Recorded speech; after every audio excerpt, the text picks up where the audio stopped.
Okay, so here I am with my '02 4Runner. It has 136,000 miles on it, almost. I've had the vehicle approximately 3 weeks, and I've been going through it front to rear, trying to bring it back up to par, as it were. The initial problem I had with it was the front wheel bearing here was shot, but 2 weeks of being on the jack stands and having the spindle over at my local Toyota dealer, I finally got the bearing pressed in and pressed out. He actually had to borrow the fixture from another Toyota dealer because his was broken or missing or something like that. But $100, and I figured, what the heck, because I didn't feel like doing it, and it would have cost me $120 to get a 12-ton press from Harbor Freight anyway. So anyway, not too bad. Everything looks in pretty good shape. However, last night I was looking at it and I started noticing the pinkish residue here by the filler neck. And what's wrong with this picture? Yeah, so we have what appears to be a new radiator and a JB welded broken spout.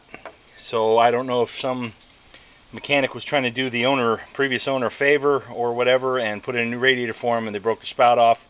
Although, as all of you know on the net and all the forums, this seems to happen pretty regularly. It's a crappy design.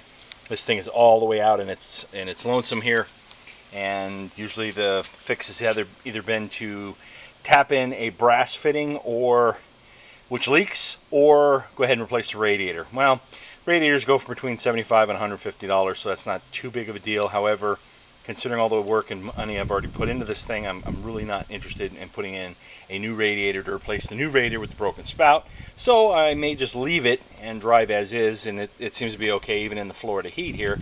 However, I was at Napa and I found this, which hopefully you can read that. It's a radiator overflow tube repair kit. And I was very, very excited to see this thing, because I guess you just drill out the hole and put this thing in there in its place. 14 bucks. And with military discount, 14 bucks with tax. So can't beat that.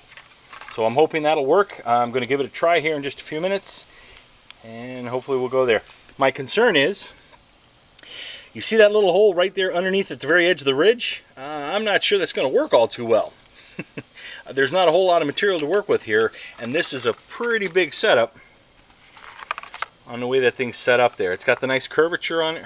Sorry about that. It's got the nice curvature to fit around the edge there. The only problem is this is a very small radiator, and the filler neck is extremely small. It says universal, but I think this was probably designed more for an American radiator with a much bigger cap. Here's my little cap on the little filler neck. Hence the problem. I have a feeling I'm going to end up eating the cost of a new radiator or playing around with this thing and leaving it as is anyway. So, thanks Toyota.